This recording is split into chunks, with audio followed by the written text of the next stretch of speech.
Where am I now? Right now I am between, if you want to Google it up, I am between Lake Couch and Banfield. Right in the middle of Vancouver Island. And had to stop and give everybody a quick peek at this river right here behind me. Looks like a couple swans in it. And I'm chasing the elusive steelhead non-stop. First stop is Cowichan River, near Duncan, British Columbia. I grew up steelhead fishing there, and the public access has been chopped to the max. It's really sad to see, witness, when your memories were of more freedom, and definitely more fish and less anglers. There's so many people there, it was unbelievable. So what did I do? I tried there for a day and a half, a couple days, and then pulled it all up, and now I'm gonna hit every single river between here and Banfield. And a couple of buddies of mine are in Banfield right now fishing. And I'll fish there, and I'm gonna keep on going. In the meanwhile, I'm going to stop and share a couple emails in some of these places along the way. What we got here? Hello there. I've watched your channel for a while now, as well every other Sasquatch documentary. Not Finding Scarecrow Show, Mountain Madness, and Expedition Barefoot debacle on TV. You're one of the few that doesn't follow a script. My people, Chippewa, have been telling your people that these creatures exist for about 400 years now, and most of you don't and will never get it. You seem to be level-headed enough to grasp what the facts are, so I'll tell you now that the time is about up. I'm a genealogist by trade, or is that genealogist by trade, a history teacher, and finally a part-time biologist. The facts are right in front of you, but I'll patronize your viewers. Your scientists don't factor history in their equations, so I won't quote the Bible. Your skeptics dismiss obvious facts, so I won't mention noted professionals that nailed it, and there are only 2 or 3. I lived in southeast Oklahoma and northeast Texas growing up, and these creatures were always there. My grandmother called them old dirty men, so we wouldn't be afraid of them. Nevertheless, I grew up with these creatures in the piney woods. My people were here before the white man divided the area by the Red River. We followed the buffalo migration before the white man killed them all. That's how my clan got stuck here. I won't bore you with the long drawn-out history because frankly it doesn't lend credibility to any claim. Here are the facts. A. It's not an ape or a descendant of giganto-monkey, as some scholars have claimed. If it would, have monkey feet that act like hands. If it were, it would have monkey feet that act like hands. B. They're a human-monkey hybrid. B. They are a human-monkey hybrid from a cross-species abomination from a primate/Neanderthal. Mating from about 3,000 years ago. I can prove this, but it won't do any good, so I won't waste my time. C. Not all of them are like Patty. Some have a neck, some have a human noses, some have primate noses, some are tall, some are relatively short when full grown. If you had 10 children, none of them would look exactly the same unless they were twins. Same with these creatures. Some can mimic human words, some don't. Some are aggressive, most are not. D. Like the liger crossbreed is larger than its tiger/lion parents, so is the creature larger than its female Neanderthal progenitor and male primate progenitor. They got that part right, a mutation. E. All of them are animals. F. Animals have no code of ethics. Some aggressive ones have sexually attacked bears, horses, wolves, and unfortunately stupidly brave women on hiking trails. Some of these attacks have produced creatures so frightening they can kill you to death just by looking at them. G. I have a picture of the one that came around my home years ago, but proving anything to your society has been futile since 1492. Someone else took the picture, but when I saw it, I recognized the old dirty man my grandmother told me about years ago. I don't know if this letter will fall on deaf ears, but if not, know this. There are a lot more of them than you think. Too many for your special ops teams to take out. They are relatively dormant now, but that will soon change. Good luck. All right, Dallas. Thanks for the email. And, how do I reply to this one? Well,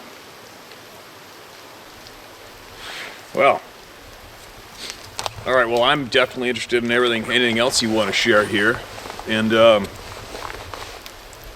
the way you delivered it like you support some kind of a big divide between yourself and other people on the planet. teach your own. I don't share those same feelings. First off, just want to get that out clear to everybody. Right now, today, every single human being is born an innocent baby on this planet. Every single one of us. All right. So it'd be interesting to see who teaches those innocent babies how to divide and how to hate. And when we think about who does that teaching, we should probably do something to squash that out, right? Because we're all born equal human beings and innocent babies in the beginning when we first hit the dirt in this planet. But as far as these beings go, there are a few other factors there that literally thousands of other people make mention of, and that is the fact that these beings can speak to you through your mind. It's been noted from thousands of people around the globe. And also is the fact that these beings have been seen to completely vanish before people's eyeballs. Now that's something else too, right? I don't know of any animals that can do that myself. And then there's also the literally thousands of eyewitnesses who have seen these beings with their eyes glowing in the dark, not reflecting in light like a deer, a bear, or a cat. So again, I don't know of any animals on the face of the planet that have that skill either. Not yet anyway. The more and more emails that we get in, the more people that speak openly and share, get brave and share, there is 110% for certain a lot more unacknowledged abnormal creatures on the face of this planet than just the Sasquatch people and the Sasquatch beings, okay? One note I can make an example of that is I have been getting emails in from Michigan, Missouri, Central British Columbia, from very credible people who have seen a wolf-like canine on all fours, which its back line is well over the hood of their vehicle. Huge. And that's a little alarming. And one person emailed recently to tell me this thing came from the left to the right in front of the vehicle. Didn't even bother looking in the headlights, just walked across that road in front of that frickin' truck like he owned the joint. And he said it was absolutely enormous. How bizarre is that? That's something I'm not really craving seeing, especially where I am currently right now by myself out here without a gun. But anyway, what I'm saying is there's a lot of other details out there that are shared from thousands of people around the planet. And besides, some people like yourself are saying, they're animals. And I'm quite certain a lot of these things are simple animals with special skills. But I think there's a lot more going on to it than what you've mentioned in your email. I do appreciate what you've shared. And you're not falling, nobody's emails and words and experience falls on deaf ears here. Everybody's interested. Everybody's looking for that missing piece to their puzzle as we figure out the shit show that's going on, the real truth, right? So if you want to email back with more details or more knowledge, please do. I'm absolutely interested in what you have to share. And so is everyone else in this channel, okay? We're all here together. We're all here together on this round crazy ball, for certain. And yes, the Native North Americans do have a long history of these beings in North America. The Aboriginals peoples in Australia also have a long history of these beings in that continent. Africa, Asia, Scandinavia, there's people of all flavors of ethnic background have long histories with these beings on the planet Earth.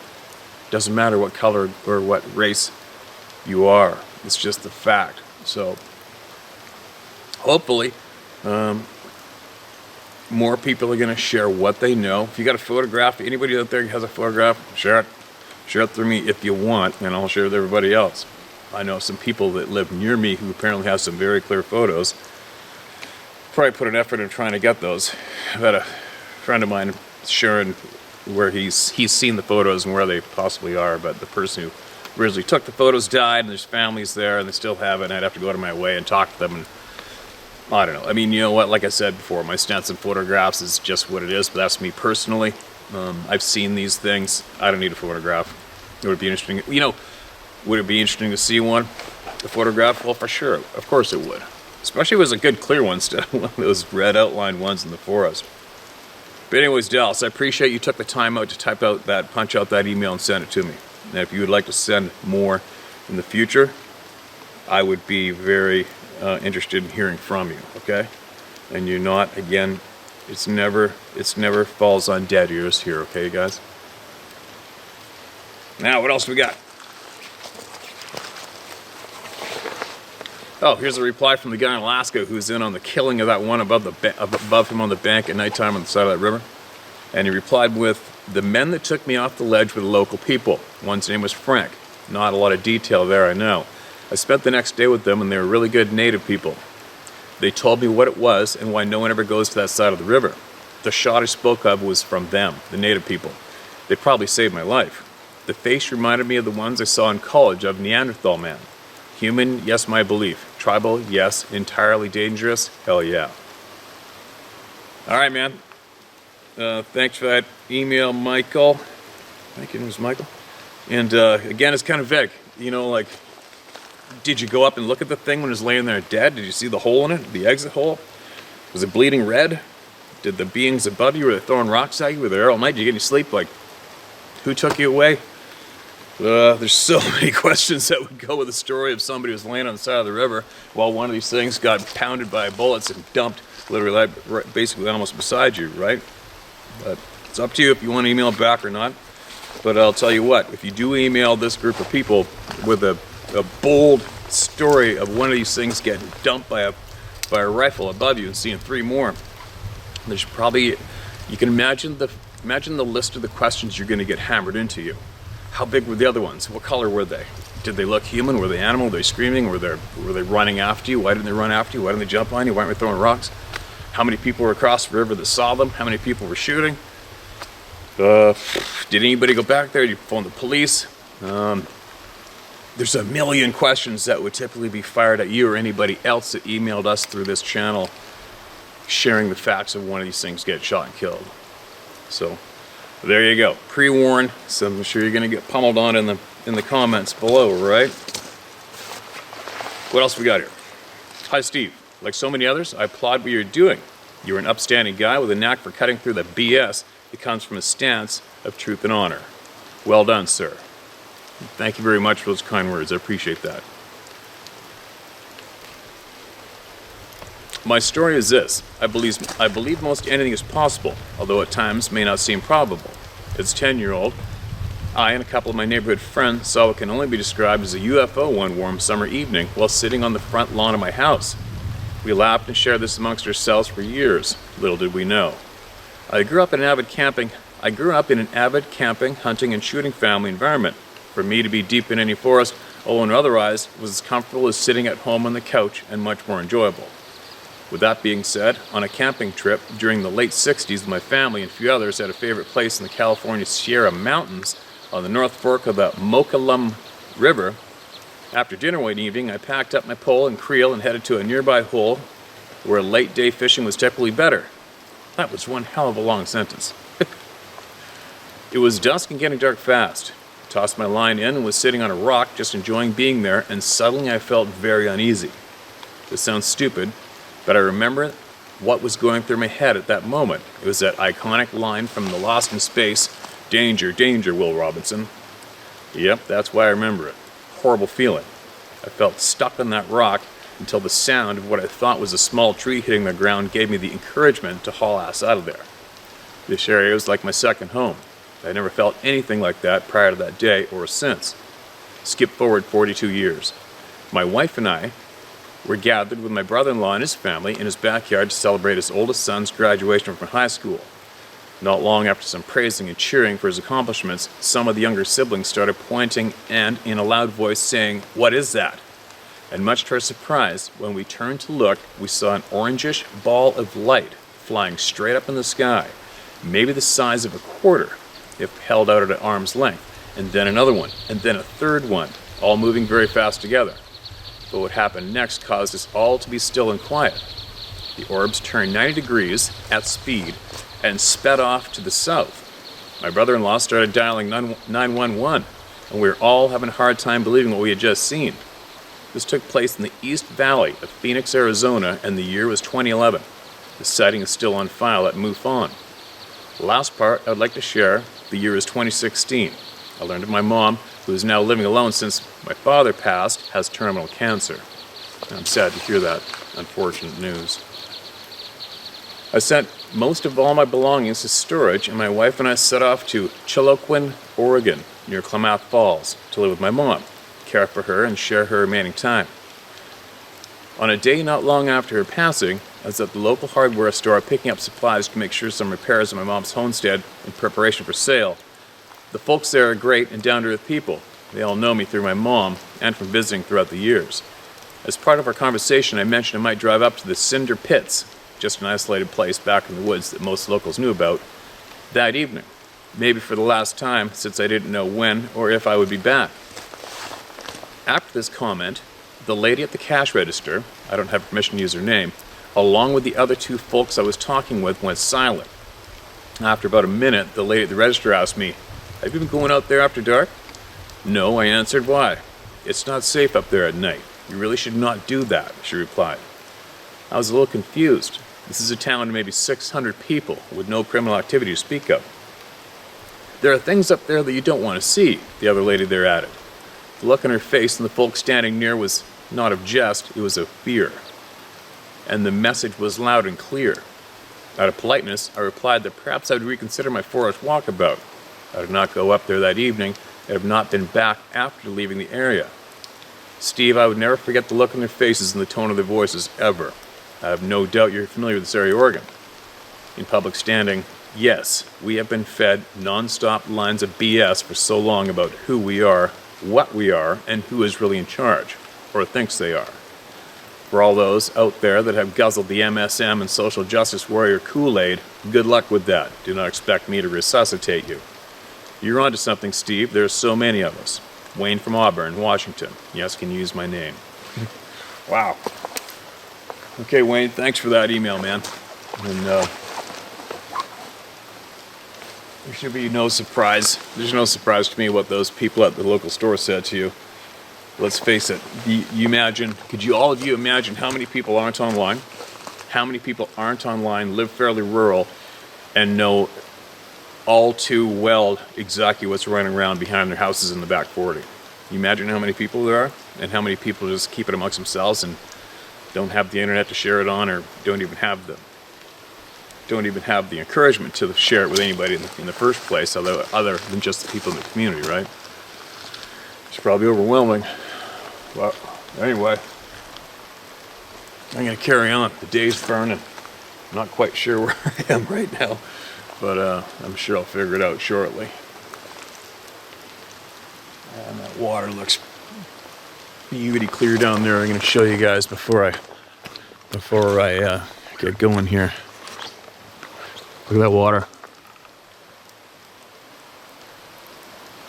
How juicy does that look for any of you people out there who are into fishing? I gotta get these waders and my rods to work. Talk shortly.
What sucks about this? Not much.